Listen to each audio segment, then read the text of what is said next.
Oi, eu sou Tharise Fonseca e aqui é o Tari Flip. A aula de hoje vai ser sobre diabetes. Hoje eu vou falar mais sobre a diabetes tipo 1 e seu quadro clínico mais grave, que é a cetoacidose diabética. E então, para poder a gente começar a entender o que é a diabetes vai ser um conjunto de desordens metabólicas que vão resultar em hiperglicemias, né? É uma doença crônica na qual o indivíduo ele não produz insulina ou ele não consegue captar a insulina produzida. A insulina ela é produzida no pâncreas, tá? A gente vai ter as funções do pâncreas exógeno e o pâncreas endócrino, sendo o pâncreas exógeno um conjunto de enzimas que vão ajudar na digestão e na produção do bolo fecal, tá? Enquanto a endógena, a gente vai ter as ilhotas de Langerhans e as células beta, que as ilhotas de Langerhans vão ser secretadoras de hormônios também, sendo as betas produtoras de insulina e as células alfa as produtoras de glucagon, que vão fazer a homeostase da glicose no nosso sangue, tá? Então, qual é o papel da insulina? A insulina, como foi dito, ela é produzida no pâncreas endócrino pelas células beta. Ela é responsável por ser um transportador, né? Entre aspas, não, ele é um transportador da glicose da célula, certo? Onde a célula vai utilizar essa glicose para a produção de ATP. Quando a insulina está lá com a molécula da glicose, está próxima da célula, vai ter a ação da GLUT4, que vai fazer vai abrir as portas mesmo assim da célula para poder fazer o uso dessa glicose. Além disso, ele vai ter o armazenamento dessa glicose no fígado, no músculo, no tecido adiposo, na forma de glicogênio. E aí, o que acontece para ter essa regulação, né, esse equilíbrio da glicose no nosso corpo?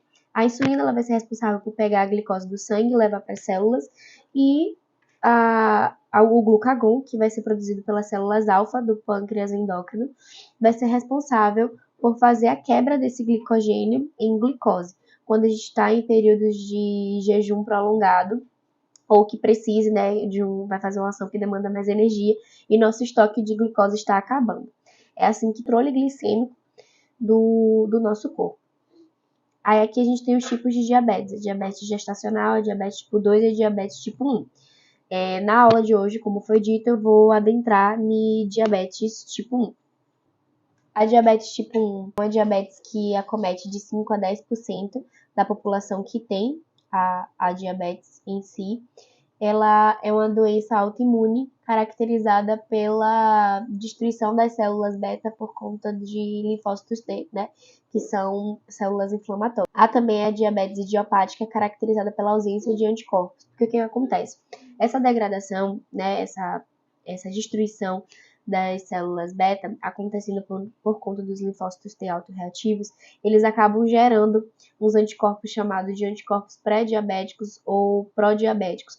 E aí, quando a pessoa descobre que tem a diabetes tipo 1, faz um exame para poder ver se tem ou não esses anticorpos. Quando não tem, é caracterizada a diabetes do tipo idiopática. Diabetes tipo 1 geralmente acontece na infância e na adolescência, né? Ou no adulto jovem, mas pode acometer alguns adultos. Subdivisão da diabetes tipo 1, que é a diabetes tipulada, que é a diabetes latente ao adulto. O que acontece? Ela é caracterizada pela degradação, né, dessas células de uma maneira progressiva muito lenta.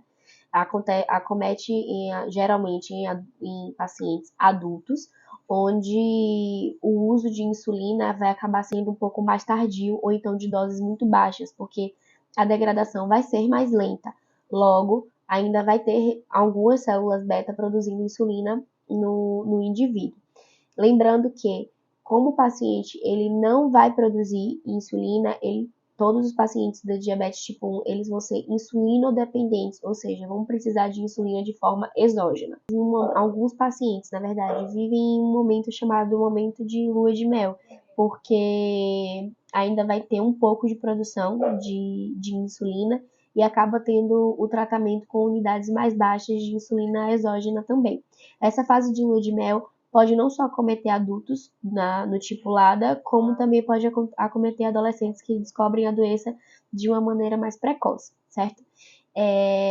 O quadro clínico mais grave da diabetes é a cetoacidose diabética, certo?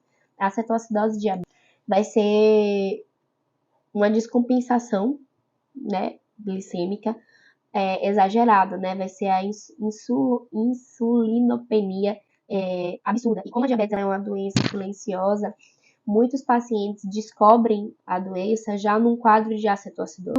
Alguns dos sintomas é disúria, poliúria, fadiga, sede excessiva, certo? E esses são os principais, mas há também outros sintomas que são relevantes também. Então, o que é que acontece na fisiopatologia da cetoacidose diabética? A deficiência da insulina, uma deficiência exacerbada, vai ter o aumento, né, da produção ou então da ação dos hormônios contrarreguladores, que são o glucagon, o cortisol e as catecolaminas. Isso vai acontecer um desarranjo metabólico aos tecidos sensíveis à insulina começar a metabolizar gordura ao invés de carboidrato. Por quê? Lembra qual é a ação da insulina? Pegar a glicose ali no sangue e levar para as células, certo? Como eu não tenho essa insulina para fazer esse transporte, nosso corpo precisa produzir energia de alguma maneira. Então, o que ele vai fazer? Vai ser uma outra via, né, uma via alternativa para poder não deixar o indivíduo sem energia, né, sem manter as funções fisiológicas.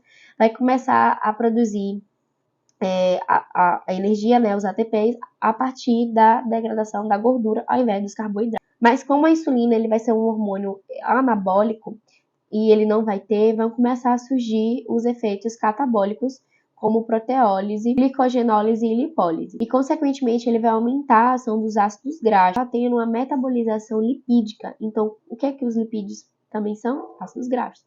E acaba tendo um aumento dos ácidos graxos. Com o aumento, né, do glucagon, ele vai também inibir a coenzima A, que vai ser responsável por inibir a atividade da carnitina, que vai fazer o transporte desses ácidos graxos para as mitocôndrias hepáticas. Esse processo alternativo de energia, a partir da degradação da gordura, ela vai acabar gerando ácido acético, ácido beta e corpos cetônicos.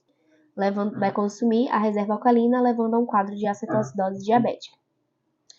No diagnóstico de acetoacidose diabética, é preciso que tenha sido feita uma gasometria para poder ver os níveis dos eletrólitos, tá? E tem que entrar com hidratação rápida e insulinoterapia também. Lembrando que, como o tratamento da diabetes tipo 1, é importante vocês, como já foi dito, vocês lembrarem que não há produção de insulina, então o tratamento vai ser totalmente com insulina exógena. Existe insulina basal, que vai ser, geralmente tem alguns tipos, eu vou estar deixando uma tabela aqui no final, que varia entre uma ação até 12 horas, 24 horas, que ela vai ser para poder manter os níveis glicêmicos ok, nos períodos de jejum, né, em jejum prolongado, né, quando tiver essa ação do glucagon, que querendo ou não gera glicose, e também quando a gente for se alimentar, né? Eu falo a gente porque eu não sei se vocês sabem, mas eu também sou diabética, eu sou uma paciente diabética tipo 1, sou insulinodependente, faço uso da insulina, então falar de diabetes para mim e entender como funciona o corpo é fantástico. E o tratamento, ele é um tratamento, eu digo por mim, difícil, porque além dessa insulina basal que a gente tem que aplicar todos os dias, tem a insulina de ação rápida, que a gente tem que fazer a contagem de carboidrato, de tudo que a gente vai se alimentar para poder não ter um pico glicêmico. Então, acaba sendo cansativo em alguns momentos, acaba sendo exaustivo. Muitas pessoas julgam, nossa, tá comendo doce e vai aplicar mais insulina. Na verdade, não sabem o que se passa com o diabético. Então, você como futuro médico, como futuro profissional de saúde, o que eu mais recomendo num tratamento que você vai acompanhar um paciente assim é que vocês tenham empatia, tá? E um pouco de cuidado também nas palavras, porque eu já passei por diversos profissionais que não tiveram trato para falar, não se colocaram no lugar do outro, porque eu não sei vocês, mas muitas pessoas aqui já tentaram fazer dieta e viram como é difícil, como sabe, um pouco desafiador manter aquele equilíbrio, não sair da dieta. E a mesma coisa se passa para um paciente diabético, não é sempre que a gente vai estar com aquela alimentação perfeita, não é sempre que não vamos comer um docinho, uma besteira. Eu mesma como, assumo, eu sou viciada em doce. E o que me permite ter a qualidade de vida que eu tenho hoje é saber fazer essa contagem de carboidrato, que eu posso estar ensinando aqui posteriormente, tá? Mas, em resumo, o tratamento de um paciente com diabetes tipo 1, a insulinoterapia, e existem os tipos de insulina para isso, a basal e a de ação rápida. É isso, um beijo e até a próxima aula.